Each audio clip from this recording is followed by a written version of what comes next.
recorded and live streamed on the town's designated YouTube channel. The recording will also be archived and made available on the town's website after the meeting. All care is taken to maintain your privacy. However, by remaining in the public gallery, it is assumed that your consent is given if your image is broadcast throughout this live streaming. It's exciting to be here today as we embark on our 2018 to 2022 term of council. Things will look different than they have in the past. And with the introduction of a ward system and the addition of 2 council members, our newly elected council has grown to respond to the needs of our residents. And so today we are making history in the town of East Gwillimbury. I'm confident that our council will bring new perspectives and ideas to council chambers, and we'll work together to continue the positive work of the term in the past. With that, I will ask if there's any declarations of interest at this time. Seeing none, I will ask if there's any community announcements. And normally at this point, for new council members, we take a moment or two and talk about events that are either coming up to let people know, or events that you've attended and it had significance that you might want to share that with us. Being the first council meeting, I'm not sure that people have anything, but this is our opportunity if they do. And so I will ask the 2 that have returned most recently if they have anything to add at this point. Madam Mayor, I was at Wayne Emerson swearing in. It was a terrific evening, and a lot of people and families there, and it was very emotional, and I really enjoyed it. And I was also on the seniors' Christmas do. I think most of us were there, and I'm trying to see. That's about it for this time. Thank you. Thank you very much for sharing that. With that, I am at item D in our agenda, and at this time I am not noted any presentations. Is that correct, Mr. Clerk? Correct, Madam Mayor. Thank you very much. We're down to deputations, and no deputations at this time either. Correct. Thank you. And the first order of business then is our corporate services, and with Councillor Morton in the chair, I'll turn it over to you. Thank you, Madam Mayor. The first item on the agenda is from Corporate Services is report number CS 2018-13. Mr. Valchich, do you have comments on this? Thank you, Madam Chair. Just a few comments just to put this report into perspective. It's a very routine report, and it comes to council periodically to highlight properties within the town that have had some sort of change that's affected their assessment or ownership, and as a result the property taxes on the property. And so these changes are reflected in the report before you, and they require council's approval for us to proceed to process them. Thank you. Thank you, Mr. Valchich. Could I get a motion on this report prior to any questions that may come from members of council? Moved by Councillor Crone. Do any members of committee have any questions on this report? Seeing none, all in favor of the motion as presented? Motion's carried. Mr. Valchich, would you like to speak to the next report on our agenda, CS 2018-14? Thank you, Madam Chair. This report really satisfies a technical requirement. Typically, until the budget is passed, there's a requirement for what's referred to as an interim spending bylaw, which just permits staff to proceed to make sure that the bills are paid, payrolls are processed, etc. And this is superseded once the budget is approved. So it's very much just a standard technical requirement to allow business to carry on pending the approval of the budget. Thank you. Thank you, Mr. Valchich. Could I get a mover for this report, please? Moved by Councillor Persicini. Any questions from committee members? Councillor Crothers.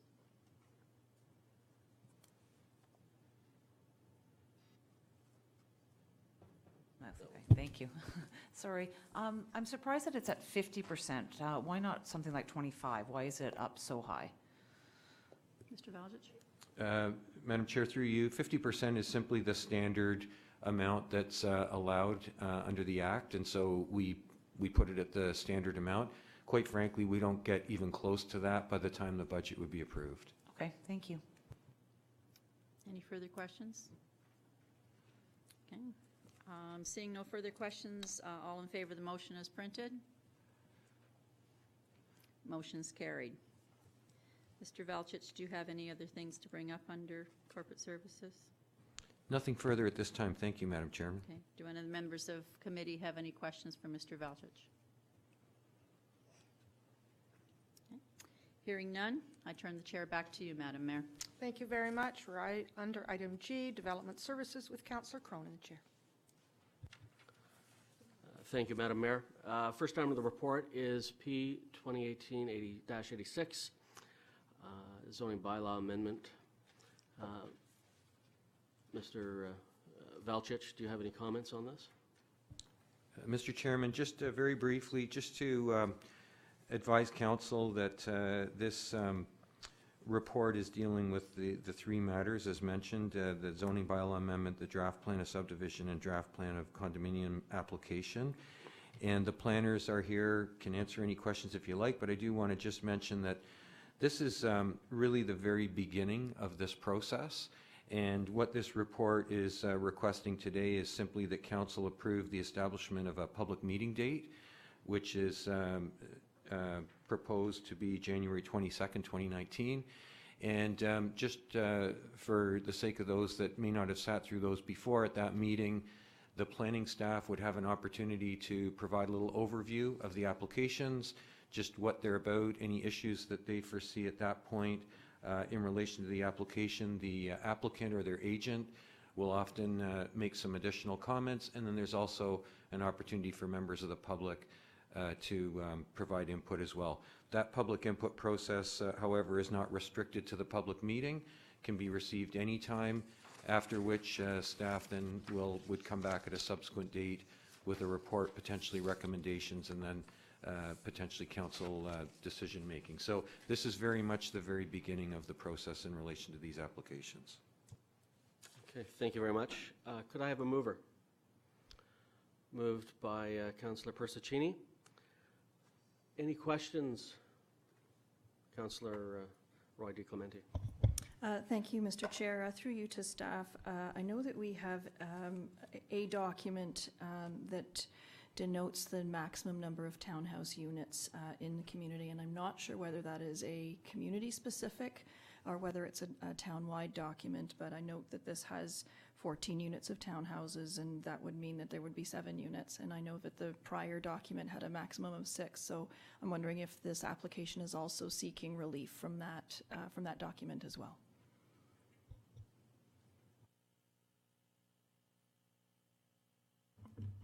Is it on? Hi. That was outlined in the previous zoning bylaw, and that has since been modified. So there is no maximum number of units per townhouse set of dwellings, I guess, per block of townhouses. Through you, Mr. Chair, so then we no longer have that limitation of 6 units maximum. It is now, is there a maximum at all? No, it's just basically we would review it in the context that it's being proposed. Okay. If I may, Mr. Chair, another question I have is, it notes here that there's relief for setbacks and balcony encroachments. Can you outline what those, do we have those details at this point of what they're looking for? We do have the details. They have submitted a draft bylaw. That's what they've submitted. It hasn't been reviewed, obviously, in full detail by staff yet, so that's something we're still reviewing. I don't know if we attached the draft bylaw. I don't think we did. It's still very early in the process. Yeah, so we're still working out those details as Okay. to whether, Thank you. what the specifics are. We can outline those specifics at the public meeting, just That so would be that everyone's great. aware. Thank you. Are there any further questions?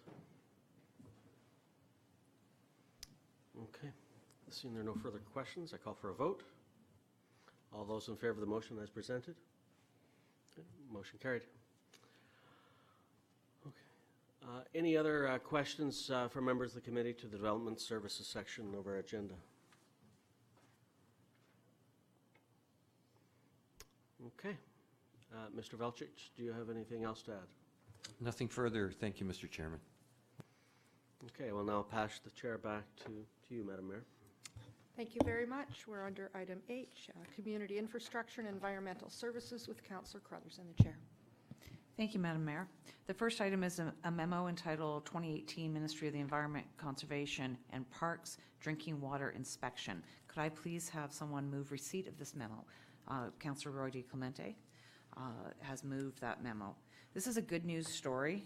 It highlights the fact that once a year the Ministry of the Environment, Conservation and Parks visits our facilities to conduct an inspection on our 3 municipal drinking water systems. And for the second year in a row, East Gwillimbury has achieved 100% compliance. And over the past 10 years, our compliance rate has been 98.2%. So based on these very positive results, residents are assured that the town's drinking water is safe and the system is being well managed. General Manager Molinari, do you have any additional comments? Thank you, Madam Chair. Nothing further to add. Thank you. Thank you. Are there any questions from members of the committee? Seeing no further questions, I call for a vote. All in favor? Thank you. The motion is carried. The second item is a memo entitled Mount Albert Water Supply System Upgrade Schedule B Class Environmental Assessment and Preliminary Design. Could I please have someone move receipt of this memo? Councillor Crone has moved the receipt of that memo. And I'm going to hand this over. This is about the aesthetics of the water in Mount Albert and looking at system upgrades to make sure that the water has less iron and manganese in it. I'll turn it over to General Manager Molinari. Thank you, Madam Chair. This is, again, a good news story. The region's looking to conduct an EA and a preliminary design for improvements to the Mount Albert water supply system to improve the overall aesthetics and quality of the drinking water system. So essentially, the region is investing a fairly significant amount of money into this, and somewhere in the order of about $1 million to undertake this study and the preliminary design work. So it's just a good news story, and look forward to getting some positive results for the residents in Mount Albert. Thank you. Are there any questions from members of the committee? Councillor Morton. Councillor Cappy. That's fine. We've been discussing that all day. Through you, Madam Chair, to Mr. Molinari, do we have any idea when this will be taking place by the region, when they will be doing this process? Through you, Madam Chair, I don't have exact timelines, but we expect the region will be reaching out to the community and laying out what that timeline is and having some PICs with residents in the community. Okay, thank you. Councillor Crone. Through you, Madam Chair, to Mr. Molinari. I think many of the residents of Mount Albert will be delighted to hear that we're taking action on this. Just to reinforce what Councillor Morton said, I hope we'll have plenty of advance notice to let the residents know when they can participate in public meetings on this. There is a big interest in certainly in the quality of the water. Thank you. Okay, any further questions from Madam Mayor? Not a question, just a comment. I know that this has been an issue for quite some time in Mount Albert, and we're pleased that this is before us today. Thank you to Mr. Molinari and the work that you've done with the region staff to bring it forward. I know it'll be very much appreciated. Thank you. Seeing no further questions, I call for a vote. All in favor? That is carried. So are there any further questions from members of the committee under Community Infrastructure and Environmental Services? Seeing none, Mr. Molinari, do you have any further updates for the committee? Nothing further at this time. Thank you. Thank you. I will now pass the chair back to you, Madam Mayor. Thank you very much. We're under item I with Emergency and Community Services with Councillor Roy D. Clemente in the chair. Thank you, Madam Mayor. We have one item prepared on our agenda today. It is a report regarding our animal control agreement. Chief Dawson, do you have any further comments to make?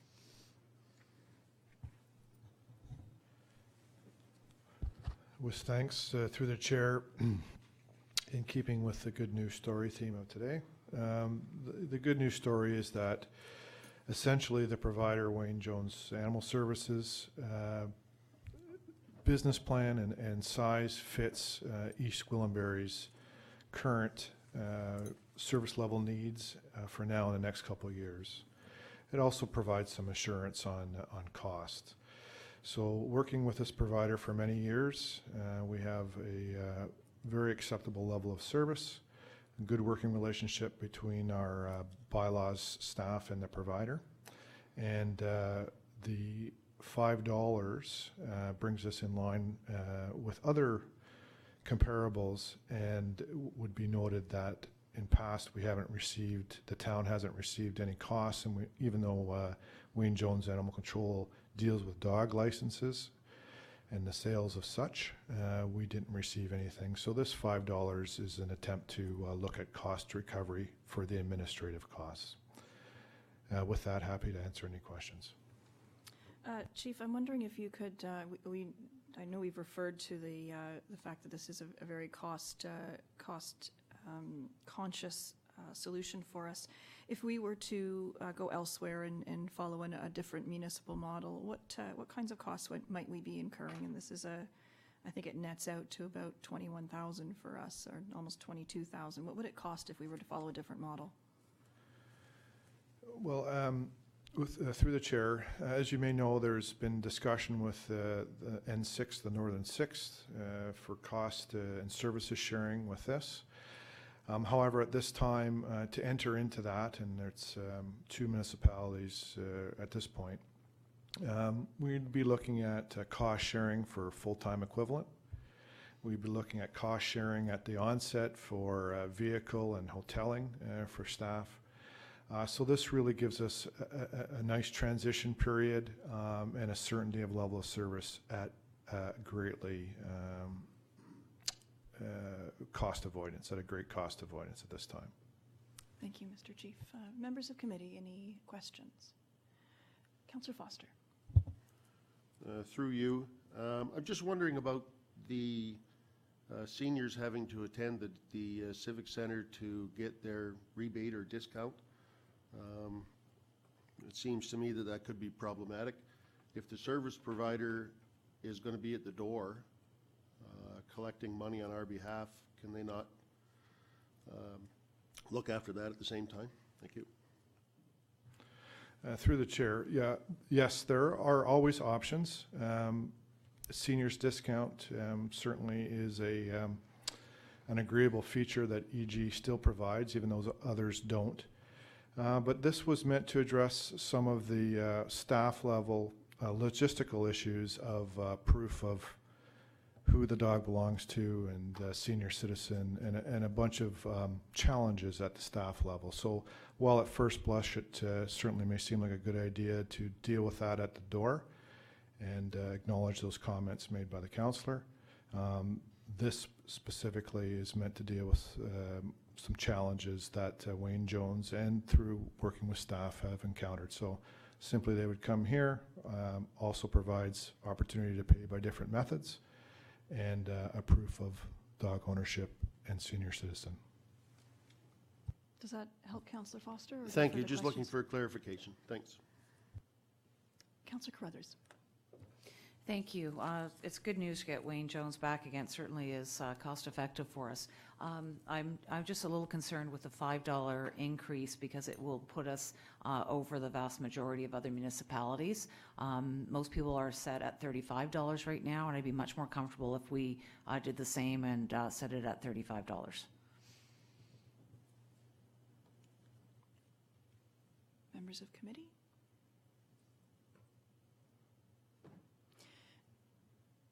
Chief Dawson, I wonder if you might comment further, or if you have data on how many seniors tags that we're issuing if we were to lower it to 35 and perhaps eliminate the seniors discount. What would that look like for us? Through the chair, I don't have that number on top of my head, but it is a minority of the total dog tags sold, and we're not talking tens of thousands of dollars, and maybe a couple $1,000s.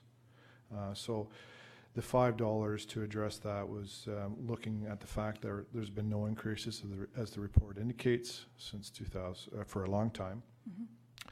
And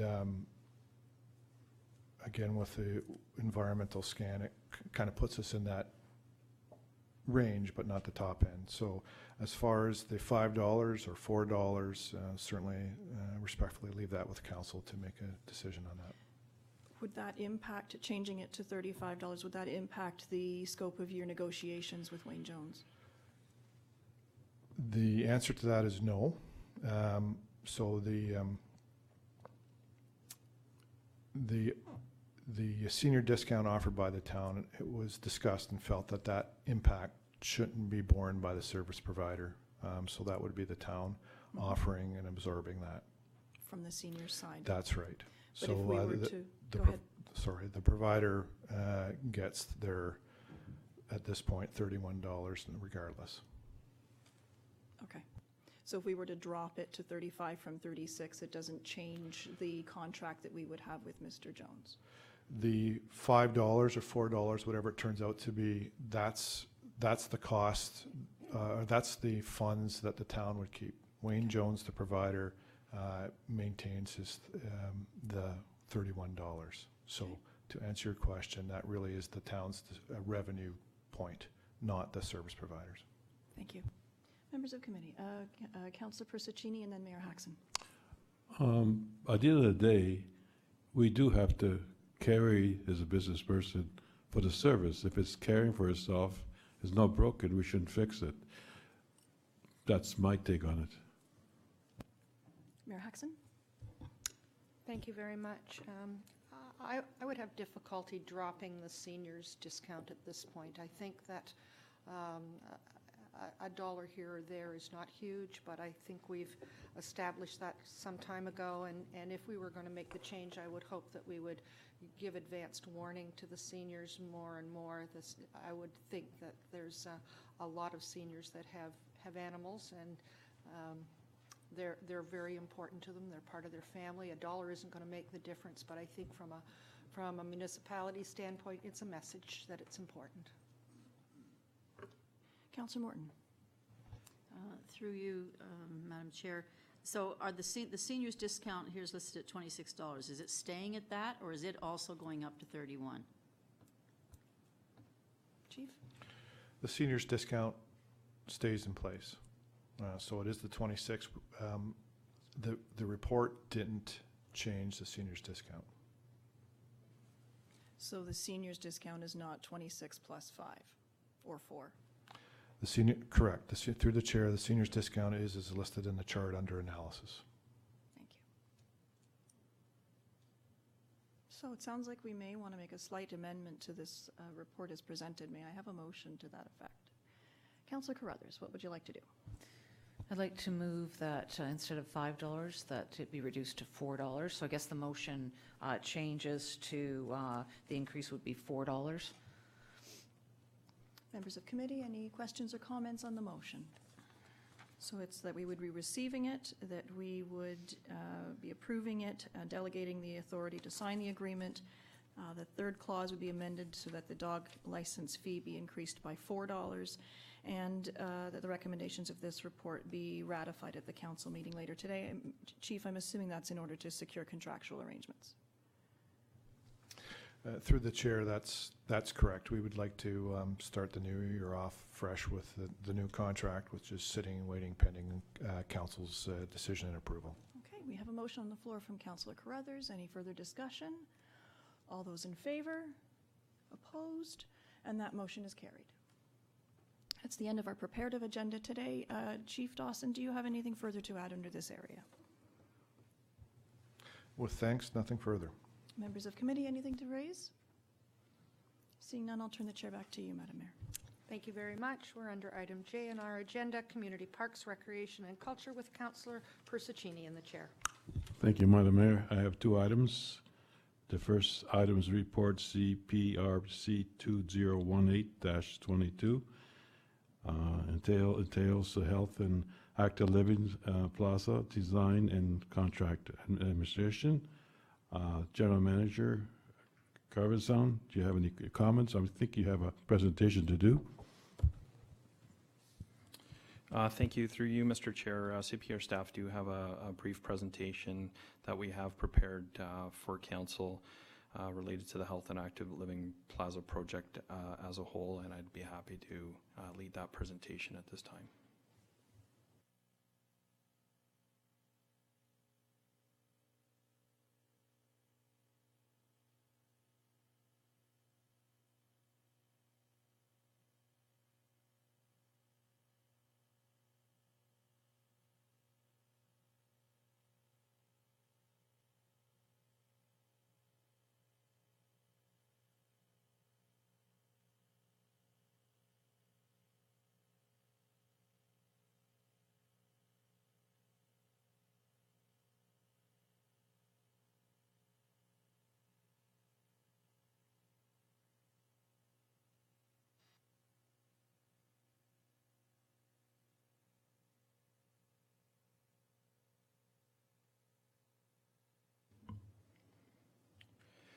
Thank you, Mr. Chair, Mayor, Council, residents. Thank you for the opportunity today to present an update on the Health and Active Living Plaza project.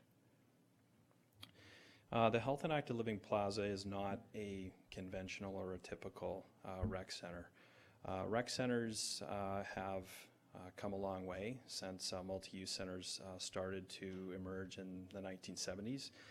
And the trend has become rec centers becoming more than just places to go to swim, engage in a program, take out a book.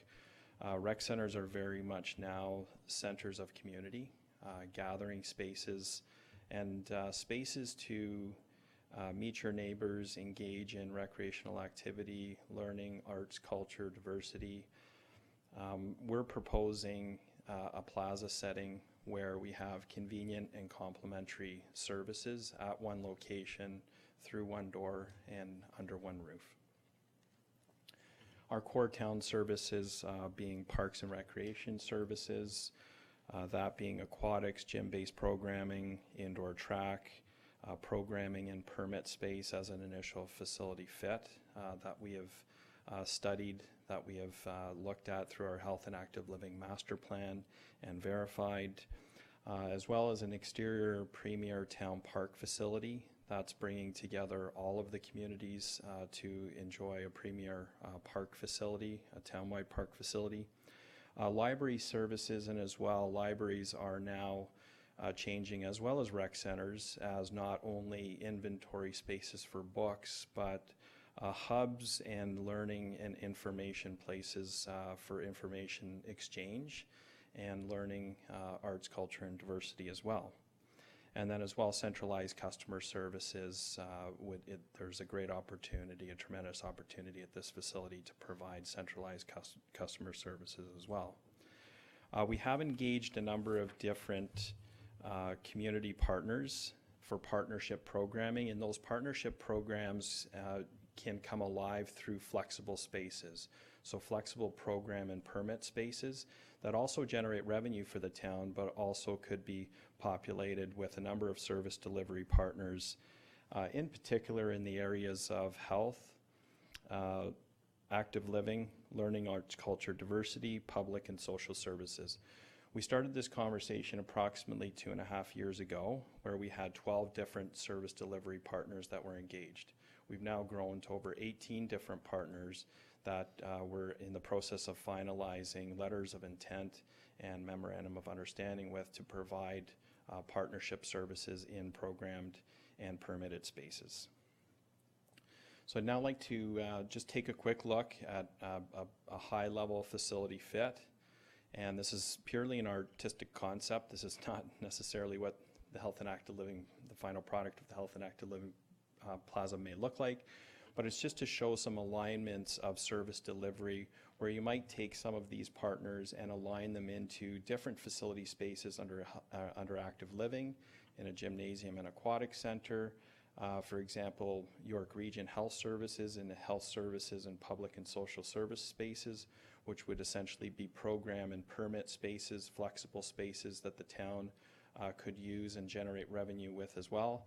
And then as well, a flexible space aligned closely with the library where we would engage with learning, arts, culture, and diversity partners as well. I'd now like to invite Chris Catania, our Manager of Municipal Facilities, to provide some information on a high-level update on the capital and financial strategy for the Health and Active Living Plaza project. I do remind Council that this is a fully development charge eligible project because it does significantly expand and enhance our service delivery. So the capital construction costs are fully development charge eligible.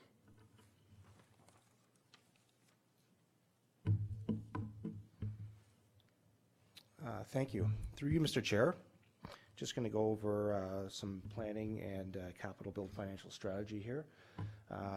As the General Manager of CPRC has stated that this is all for the capital costs will be DC eligible. We're looking at about $30 million coming from indoor recreation and approximately around $6 to $8 million coming from the library. Currently, we have approximately 30,000 residents, and we're looking to have the Health and Active Living Plaza in place when we have approximately 40,000 residents.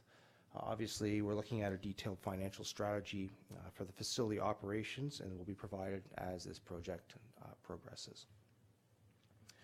Moving forward, giving Council a timeline here, we are currently at a point of awarding for design services at this point in time. We'll be going through over the next year, obviously pending Council approval, design, with our stakeholders, and giving Council various updates, and as well getting approval through the site plan process over the next year and a bit. Once we get into around 2020, we'll be looking at pre-qualifying general contractors that can build this type of facility and looking at a fit where we have several general contractors that have performed similar work. And as well, based on Council approval and as well subject to a detailed financial strategy, we're looking at early in 2021 to try to have this project tendered and then spending the next 18 to 24 months in facility construction. I'd like to thank Madam Mayor and Council, and as well I will open up for questions to the General Manager of Community Parks, Recreation and Culture.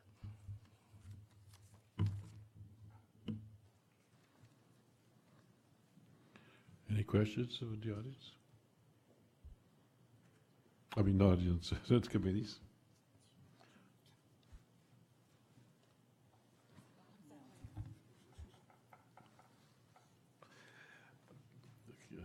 General Manager, thank you very much. And Chris, could I have please have a mover on this to receive?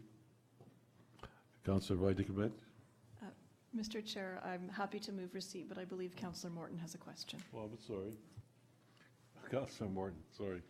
My apology. Thank you, Mr. Chair. Through you to either Mr. Carmenin or Mr. Carmazon. I see pictures of people here with bicycles, but I didn't see any pictures up there of areas that the bikes may be located in, if they're going to be going into different buildings. Will that be something that we will be adding or ensuring that will be there?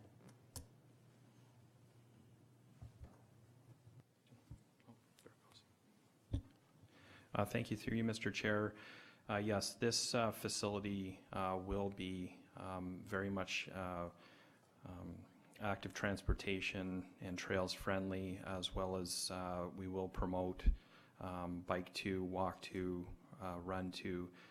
This center will be at a point of a number of different trailheads, both with our trail system through the Queensville community, and then as well active transportation, eventually linking the communities to the south, and as well off of Doan Road, the communities of Holland Landing as well. So this will very much be a community hub, being a centralized location. It would behoove us to take advantage of the location and its accessibility with transit as well as with active transportation and trails. I must apologize. I was the last person here for 4 years, and I'm not turning to the left, so my apology. I know you exist, both of you there, so I apologize. Well, I did apologize. Councillor Roy de Clement. Thank you, Mr. Chair. So as I said, I was happy to move receipt of the presentation and report and to approve the award of contract. I do have a question through you, Mr. Chair, to staff. Often when we're at the tail end of a contract award, staff request that we ratify the same day in order to secure contractual arrangements. Is that the case here, or can this wait until January to be ratified at council? General Manager. Can you answer that? My apologies. Through you, Mr. Chair, the award of contract can wait until we ratify into the new year. So it is not an urgent, time-sensitive matter that we ratify at council today. Thank you, General Manager Carbazon. And this report is moved by Councillor Roy de Clement. Recommendation is listed on your report. Is there any other question of the committee? If there's none, all in favor? Opposed? Motion is carried. The second item in the memo entitled the Temple Park Status Update Approval Tree Removal. Could I have a mover, please? Councillor Foster? This was moved by Councillor Foster. General Manager Carbazon, do you have any additional comments on this matter? Through you, Mr. Chair, just briefly, this is an update on some required and minimal tree removals for the site development of this park block. All removals are as per LSRCA and M&R guidelines and approvals. We have notified adjacent residents, including businesses, residential properties, as well as the Sharon Temple, and we have no reported concerns at this time. The work that will be carried out will be the balance of this week and then possibly into early January if required.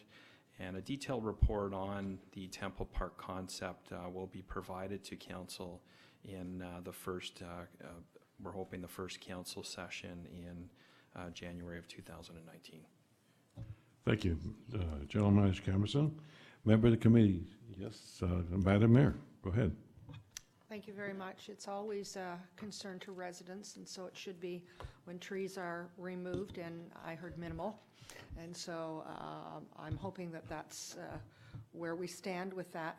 I'm wondering if we can do a wider circulation to let the residents know, well, we've dealt with those that are adjacent to the property. There's no doubt that as people are driving by or walking or whatever are going to have a concern about it. And I'm just not sure how we want to go and to make sure that they actually have that information. But I think a wider spread of Sharon in particular would be a good idea. Thank you, Madam Mayor. So that'll be noted.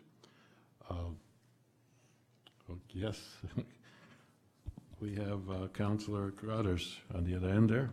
Thank you. I was just wondering if we had an idea of the approximate number of total trees that would be removed. I hear minimal, but that means different things to different people. I'm wondering if you had a ballpark idea of how many.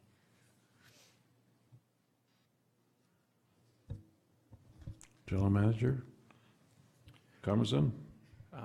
Through you, Mr. Chair, I don't have the exact number of removals. The removals, from what I know, are in interference with those areas where stormwater management facilities are being put in place. So at the south end of the site, there is a stormwater management facility that is being installed, and then there will be some trees that will be required to be removed as far as some grading requirements for the site as an initial site works. The information that I can provide today is that any trees that will be removed, we will replace at a ratio of 2 to 1, and that is our minimum park standard ratio for any tree removals with new parks development. So any of the trees that we do remove, we will replace with a ratio of 2 to 1 at minimum. Thank you. Go ahead. Is there like a percentage? I'm just trying to get an idea of what we're talking about here. If you looked at the land, are we talking less than 5%, or are we talking more than that? General Manager Camerson?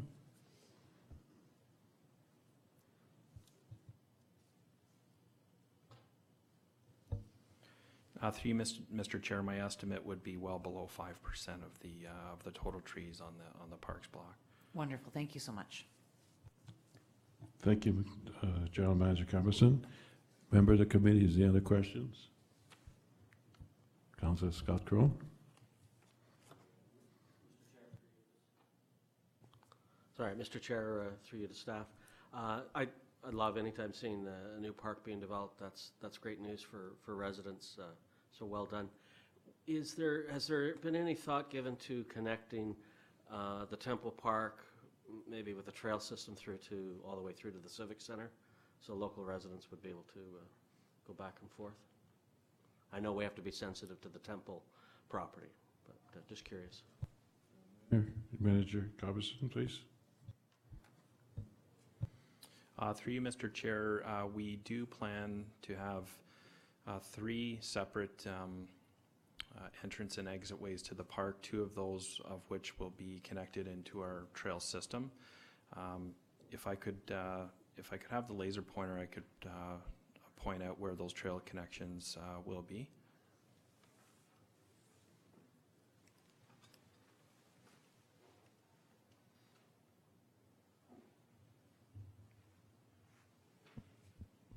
Through you, Mr. Chair, this is Leslie Street. This is the Temple Park block, a little over 5 acres.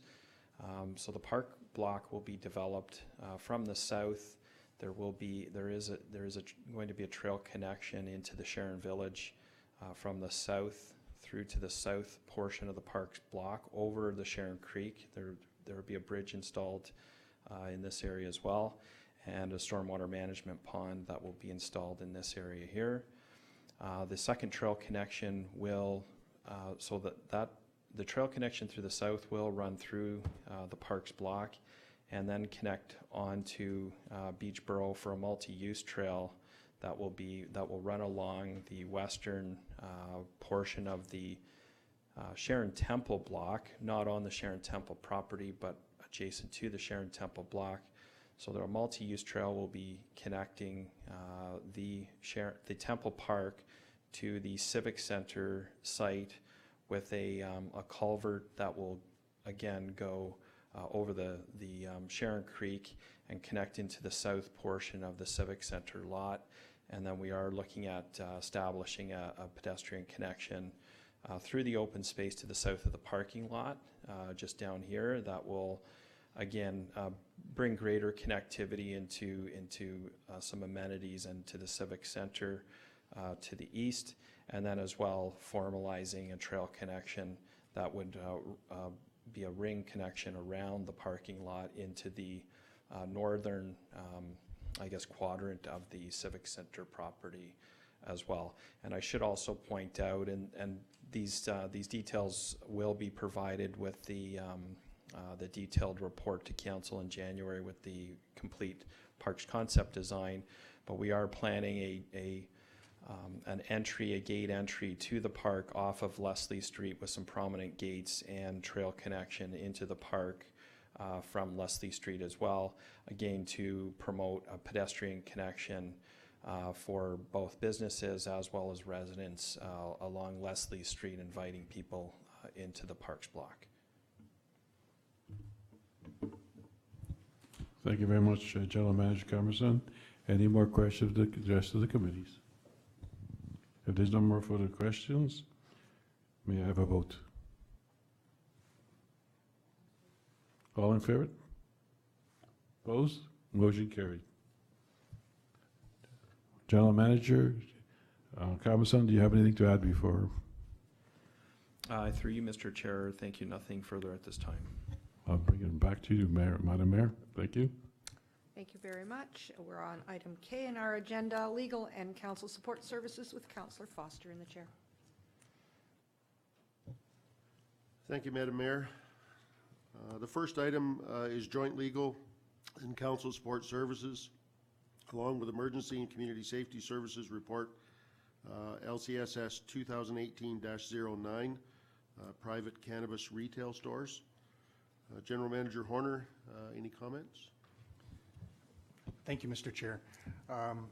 This report really follows Council's earlier resolution back in January 2018, which was to, well, I guess at that time, Council had indicated that EG was not willing to host in the first wave of retail cannabis stores, the thinking being that there were a lot of unknown questions at the time. Since that time, the province has enacted the Cannabis License Act, and we thought it was important to tell Council that there's an opportunity under that act to actually prohibit cannabis stores in the municipality. And the way that would work would be if Council passed a resolution prohibiting, that resolution would go to the Alcohol and Gaming Commission, and it's the job of the Alcohol and Gaming Commission to process applications for the retail stores, so they simply wouldn't. So there are a number of kind of ancillary issues related to the matter that we thought we would draw to your attention. But the real purpose of this memo is to give you the opportunity of prohibiting cannabis stores in the municipality or not.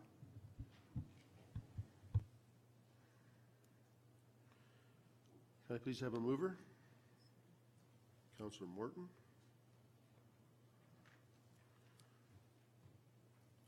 So this report is moved by Councillor Morton with the recommendations as listed in the report. Are there any questions from members of the committee? Councillor Roy DeClemente. Thank you, Mr. Chair.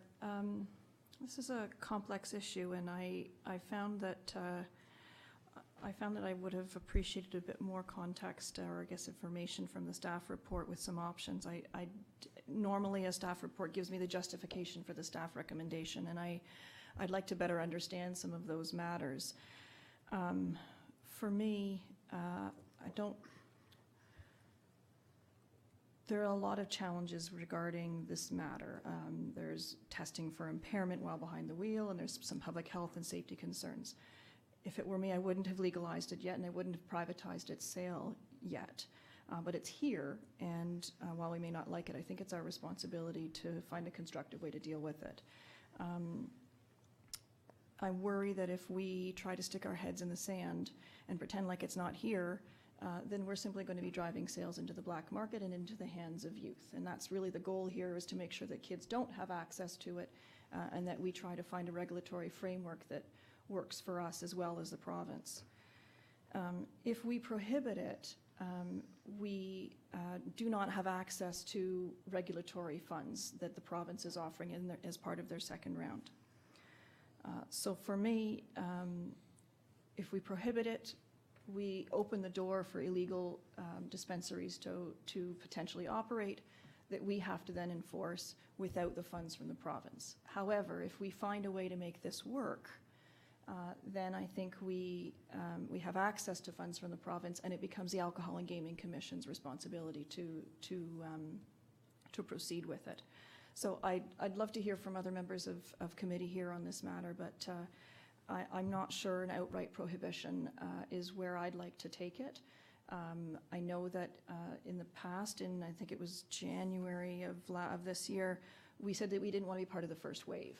And I think that if there's a way for us to find a way to communicate that to the province, I would prefer that. I don't want us to be the guinea pig here, but I also don't want to try and pretend like it's not happening. I think we need to find a way to make this work. Thank you, Mr. Chair. General Manager Horner, if I'm correct, this is still pretty much the first wave, and if we opt out now, we're not out forever, correct? That's right. Council's always free to opt in at any point in time. I guess I should also say that no decision is a decision to opt in by default. The other option too would be for council to make a positive decision to opt in. So there are really kind of three different potential scenarios on the table. Any further questions? Councillor Crone? Yeah, I appreciate the report. I share some of the sentiments by my learned colleague, Councillor Roy DeClemente. I think we have to be mindful of the fact that I don't think, from what I understand, the province has given us full detailed regs yet on dispensary stores. So that gives me some concern. I know certainly law enforcement has expressed concern about this as well. I think if we were to opt in, from what I understand, the smaller communities receive about, I think it's about $5,000 in funding, so a pittance. It's legalized, it's here. I would have felt more comfortable had it been operated through an arm of the LCBO, which was originally intended. I probably could have gotten behind that. I am concerned, though, that it's being opened up. Yes, there's only 25 licenses being distributed across the province. I still have concerns about that. Certainly, residents of my ward have expressed concern about us opening it up.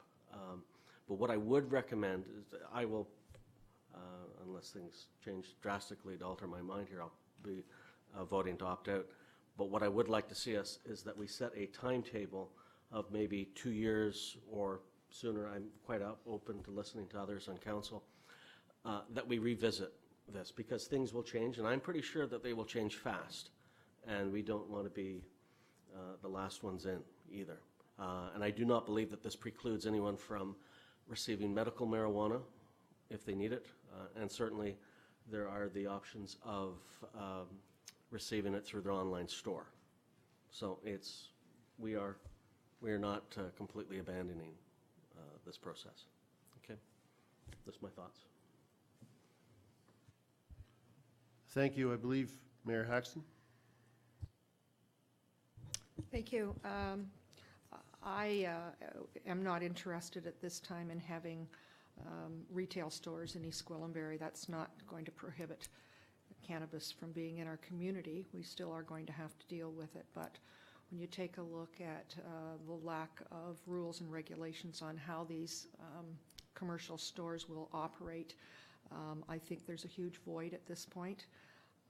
I would be supporting that we would not be a willing host, or we would prohibit at this time, with the idea of coming back in a certain period of time to have another look at it. But I also suggest that we also put in our motion the reason why we are not interested at this time. And from my perspective, it's the lack of rules and regulations that are going to be controlling it, which I think will trigger the powers that be at the province to say when that is in place, then we will be back. And as long as we let them know that there's a lack thereof, perhaps they'll move on it sooner than later. Councillor Carruthers.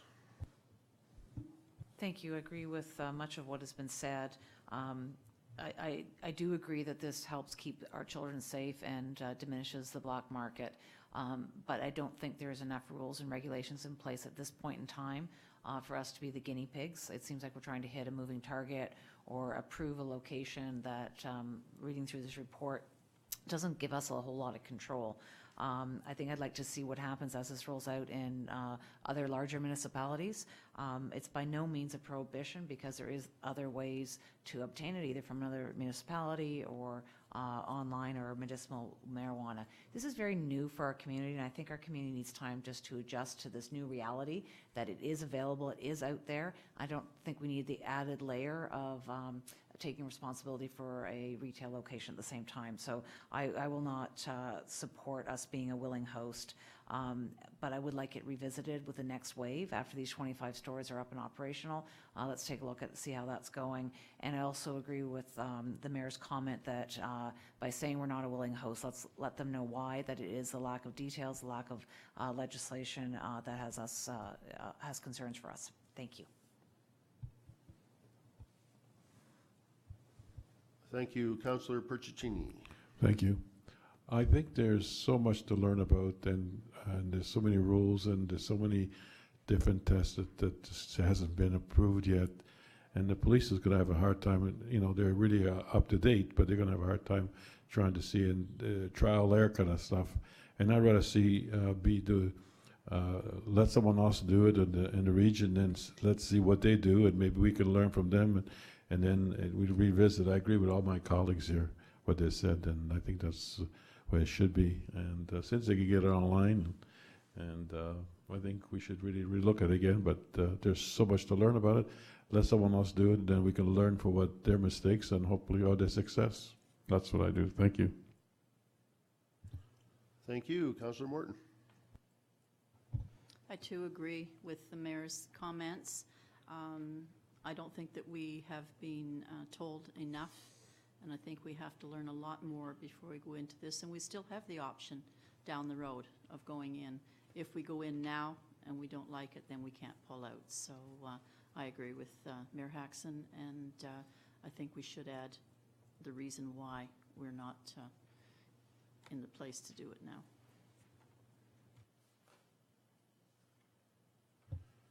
Thank you. Lots of comments there. We're talking about the options and challenges, the fact that we're in the first wave.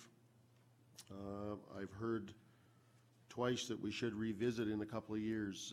Is that something we need to amend in this? Councillor Roy D. Clemente, we don't need a seconder on that, do we? So we can make a motion to amend the original one, Councillor? Thank you, Mr. Chair. In the interest of trying to help out a little bit, some of the notes that I had made come back to the idea that we want to be able to express why we're saying no and to put a timeline on this.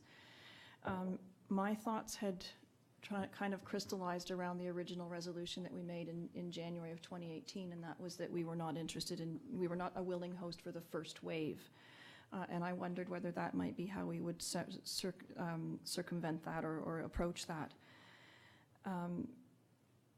For me, and I can provide this to the clerk, but my thought was that we want to put some whereases around this and to put some context in it.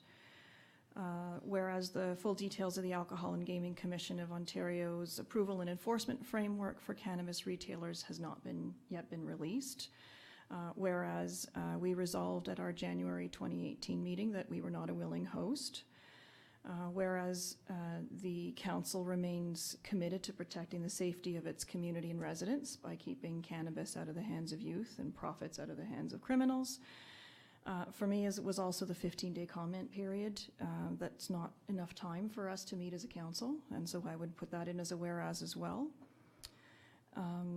Be it therefore resolved that we receive the report, that we reiterate our position from January 8, 2018 and respectfully request that the town of East Gwillimbury not be included as part of the first wave of implementation of 25 retail locations licensed by the Commission, and that staff be directed to prepare a policy statement on cannabis to address proposed locations where timelines don't permit a council position.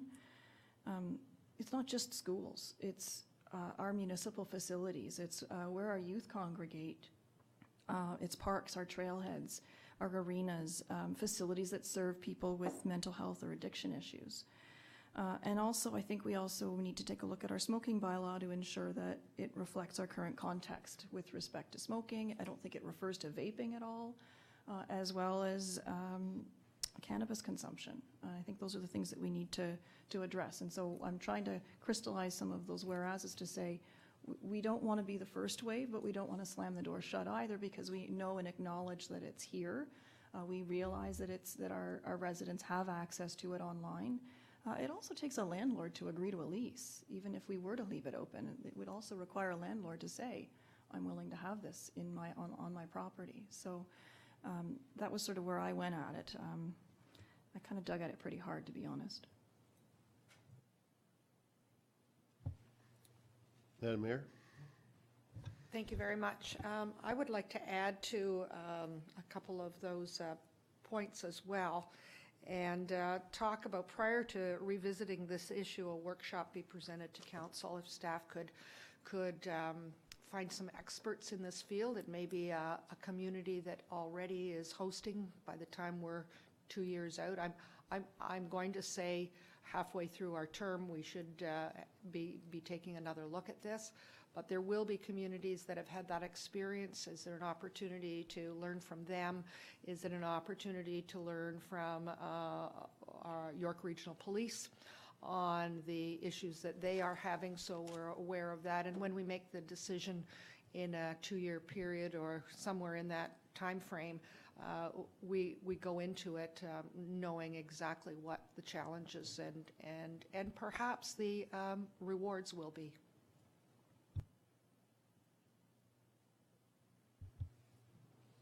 General Manager Horner, you have any further comments? No, thank you very much.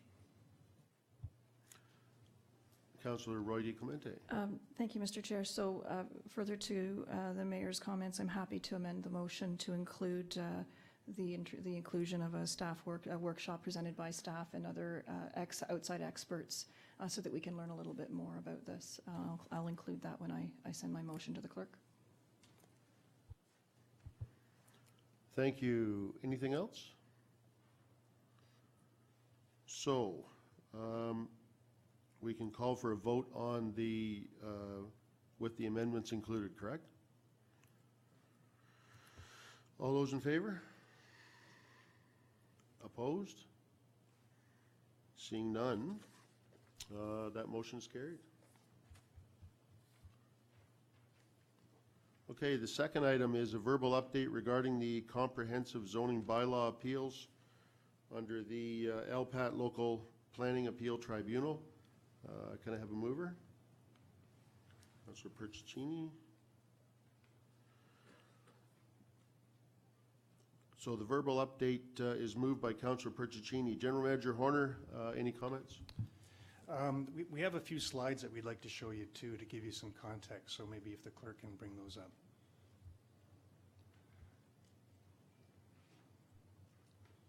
Great. So just by way of background, back in May 2018, Council passed its new comprehensive zoning bylaw for the town.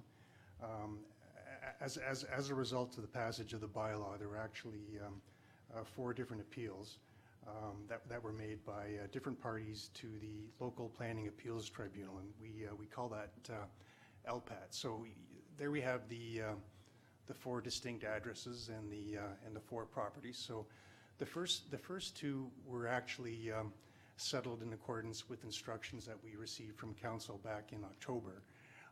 So maybe we'll pull up the next slide, please, Mr. Clerk. So this is the first one, and this is the appeal by Marjolian Estate Holdings Limited. It's a site in Queensville, and the intention is to use the site for a medical office. So in terms of what was obtained in the course of the settlement, there were 2 new uses really, a medical office use and a business office use, and some changes to setback and as well to access routes.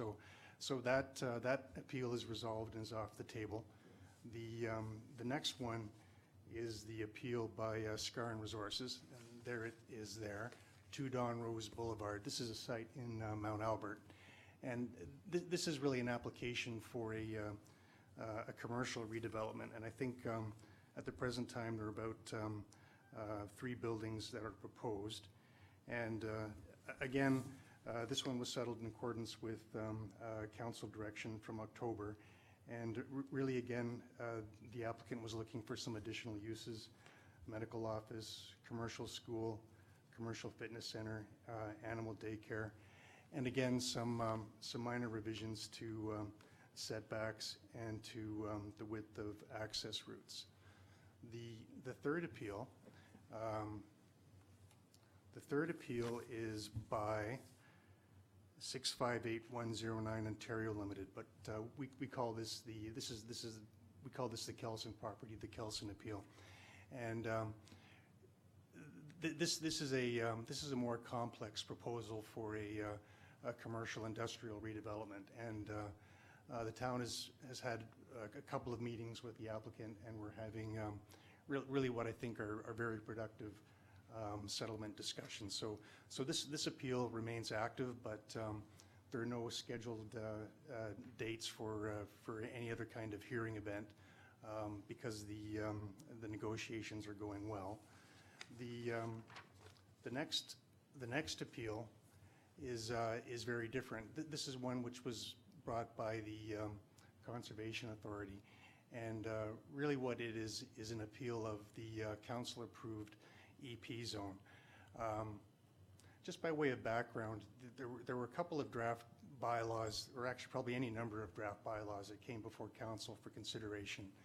And in terms of the earlier drafts of those bylaws, there was a fairly large an EP zone, and that larger EP zone is reflected in the light green that you see up in the map. In terms of what was actually approved by council in the comprehensive bylaw, it's the dark green. So in terms of the appeal that was made by the LSRCA, it's they've taken issue with the extent of the EP zone. So in terms of what's happening next, the town is defending the bylaw as passed by council, but both the town and the LSRCA were very clear to the LPAT that this is a matter that we want to resolve to the satisfaction of the residents, to council and the LSRCA, and we've asked for the LPAT to step in to assist us in finding a mediated solution. So in terms of what next steps are, the chair withheld his decision until the end of January. There were a number of requests by residents for party status, which would permit them to participate in the appeal process. So the chair has those requests and is considering those requests, and will let us know what the decision is. We were told at the end of January, so it probably makes sense for me to come back to council in early February and report to you, as to what the determinations were of the chair. But that's really it in a nutshell, and I'm very happy to take any questions you may have. Thank you, Mr. Horner. Any questions from the committee? Councillor Crone?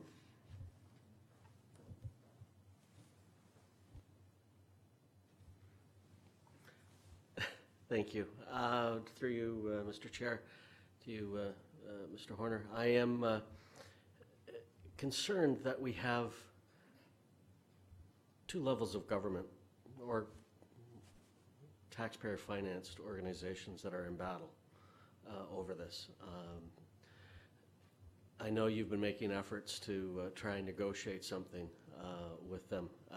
How confident, or what's your confidence level that we might be able to reach a mutually beneficial agreement by the end of January? Through you, Mr. Chair, the CAO would like to answer the question.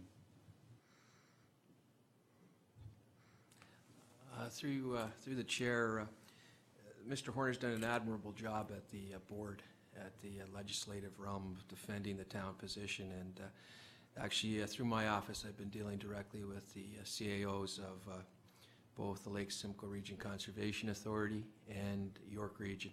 And we're all in agreement that cooperative efforts are more productive than having taxpayer-funded organizations square off in the public realm. And what we have is, this is largely a mapping conformity exercise. And the maps or the layers of protection that are in place are important, and our council has provided direction in the past that environmental protection is a high priority. But we have the Oak Ridges Moraine legislation, we have the Greenbelt legislation, we have York Regional mapping and protection, and very importantly, we have a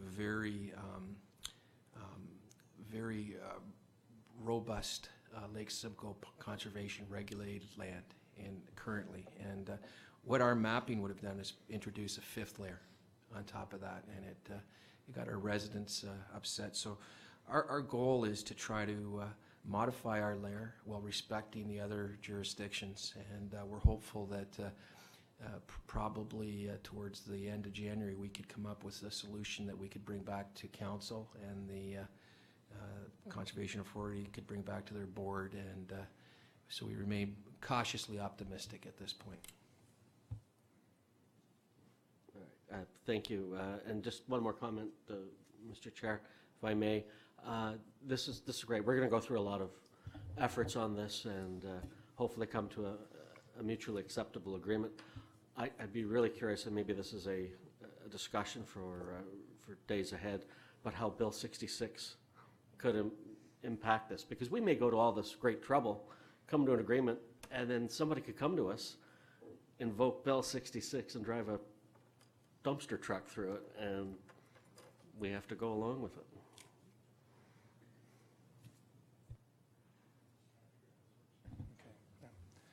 It probably makes sense for staff to bring a report back on Bill 66 in particular, and just to bring everybody up to speed in terms of what the repercussions might be like. Thank you. Any further questions? Councillor Carruthers. Thank you. I would appreciate a lot more information on this and to understand there's so many different layers, and the green belt's not represented on there, and that would be an important part of it. So I'd also want to help get some help understanding how it impacts residents. I mean, we all want our land protected, but we all also want to be able to expand our deck when we want to without having to go through too much hoops and that. And then the added layer of Bill 66. So I'm not sure how things are done here. Are we better to bring it back here, or is it something that we could have a workshop in to get? Because to me, it's more about understanding the decision making at this point, and I'm wondering if we could set aside a few hours to bring us all up to speed on that. Thank you. Any further questions? Mr. Horner, do you have any more comments? Nothing to add unless there are any further questions. Okay, so seeing that we may be interested in a further update, probably February, possibly a workshop, we can call for a vote of all in favor of the motion or update as presented. All in favor? Seeing none opposed, that motion is carried. Any other questions from members of the committee under Legal and Council Support Services? Councillor Roy DiClemente. Thank you, Mr. Chair. I'd like to make a motion that we direct staff to prepare an information report or memorandum about the status of Bill 66, and they can bring that to us at a later date.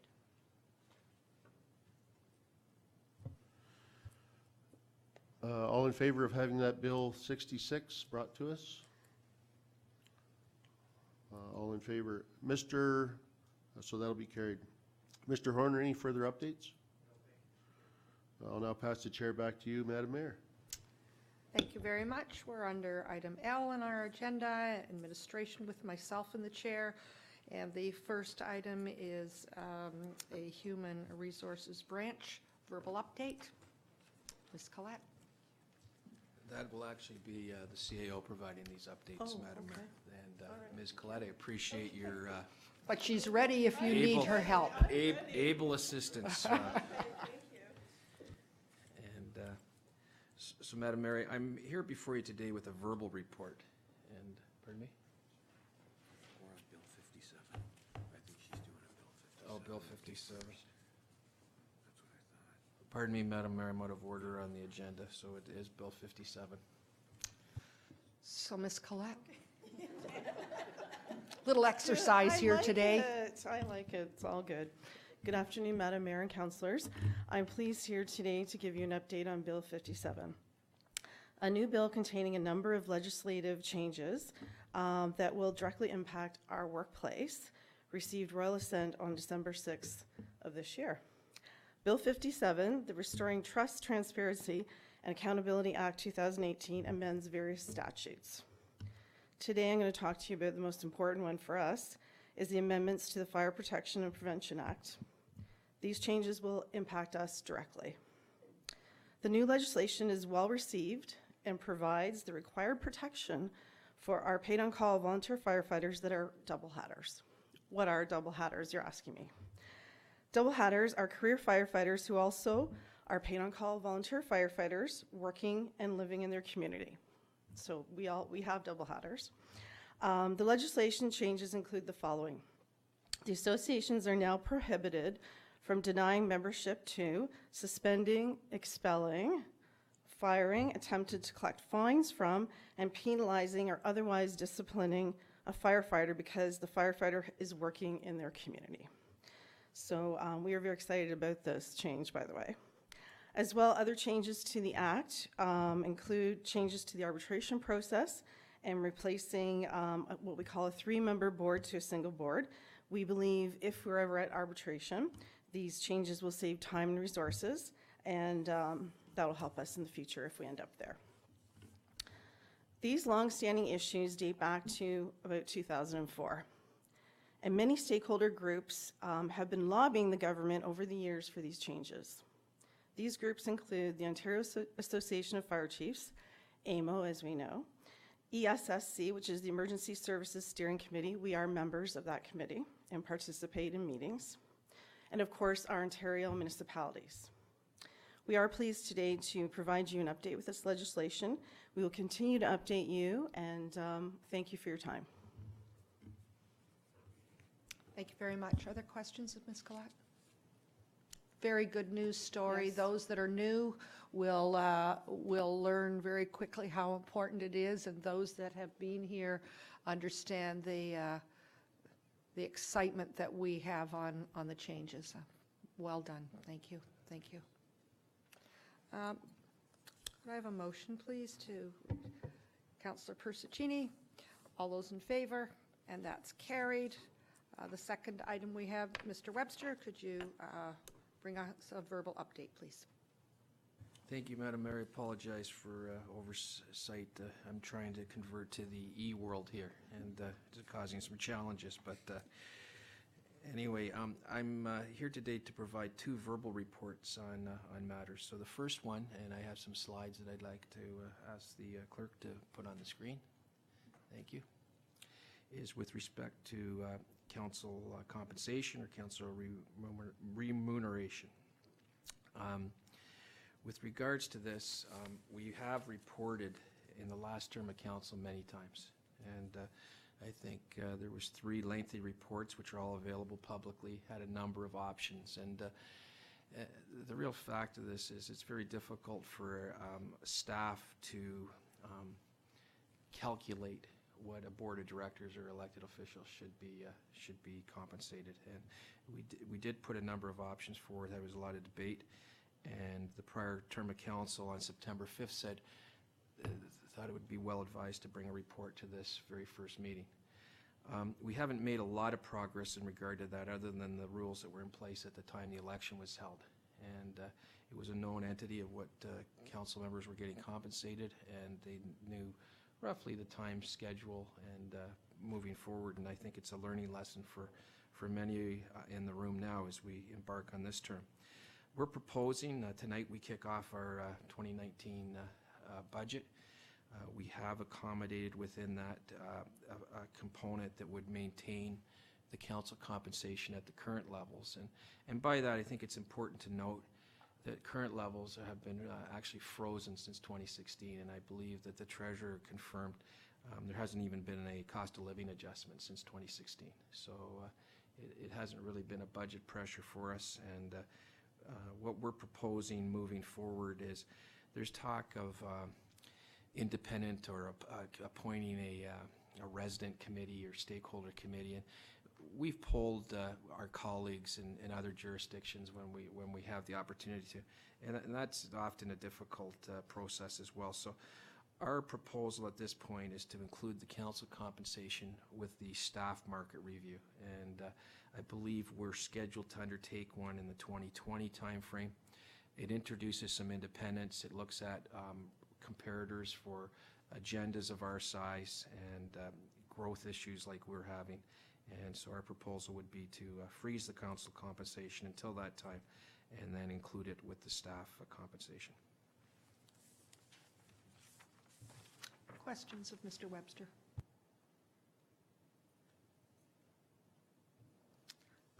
I'm not seeing any questions. We have a motion in front of us. Do I have a mover? Councillor Persichini? All those in favor? Opposed? That's carried. Thank you. The next one we have, number 3, is also a verbal report. Mr. Webster? Madam Mayor, it is. As well, on September 18th of the prior term of council, 2018, we tabled our, as we usually do at the staff level, we table the next year, so there's some certainty for both council, staff, and the public about what's coming for that year. At that time, council endorsed the first 3 months of the 2019 meeting schedule and asked us to report back to the very first meeting, which again is a little bit of a difficult exercise, being this is our first meeting. So what I can update is some factum. Today we are in the chamber, and this is the first time we have live streaming available, and we actually advanced it. We were planning on introducing it in January. It's now, this meeting is our inaugural meeting that will be live streamed, and we're proposing not just to post it, but to monitor and see what kind of viewership we're getting over the times, and if it is actually helpful to the residents and for those that might not be able to get here during the sessions that conflict with their work schedule. In addition to that, it's important to note that our current schedule that we've had for the last many years, and I think we see it even today in some of the decisions made, we do have a 7 o'clock evening meeting scheduled each and every month, and that is the one meeting that we do our public statutory meetings, and as well our meetings where there is matters that are of significance for the community, and we're proposing to continue with that. In addition to that, we had, I believe, over 38 evening events, outreaches, public events, open houses, non-statutory public meetings. And that, when you look at it, if you take July and August out as maybe months where folks aren't necessarily, residents aren't necessarily as available, is 4 or 5 evening sessions that we're asking the residents to attend and provide input. And we were seeing a little bit of last term of fatigue from residents. Just there were so many outreach attempts made that one of the things we're really asking council to consider is to have more bundled community open houses. And we tried one of these last year, and it was attended by several hundred folks. And so we're thinking of asking council and scheduling 2 to 3 bundled community open houses where we could have several of our initiatives from the various departments available for the public to come in on and provide not just input on one initiative, but maybe 3 or 4 others as well. So we would like council to really consider that. Our clerk's department would also like to conduct a council meeting efficiency review, and just with committee of the whole and council, discussions about duration, attendees, how many people are coming. A lot of municipalities have consent agendas where they only will deal with matters where council in fact has questions. So that's another thing we undertake. And so the consideration moving forward at this time is to have council endorse our existing schedule format for the balance of 2019, and we will use the full year to review other best practices and outcomes to decide if moving forward into the 2020 timeframe whether or not adjustments need to be made.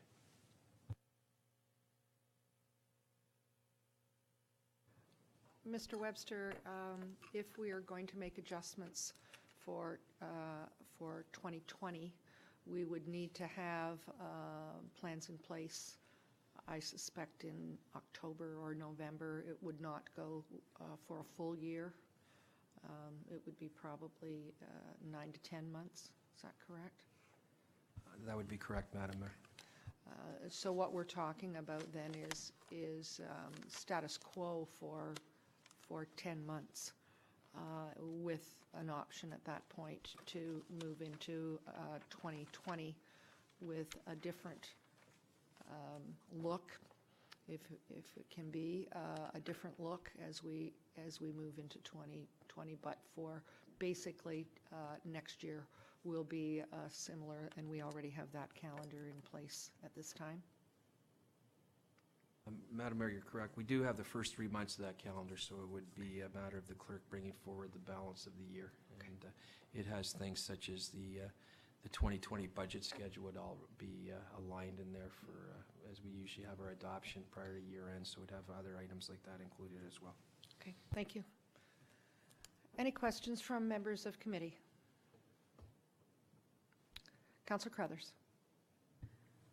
Comment rather than a question, but I love the idea of the bundled open houses. I think that giving us more opportunities to have good two-way communication with our residents is very, very valuable. And I think by bundling it, you reduce the fatigue because people come out and they get so much information that they might not have come out for.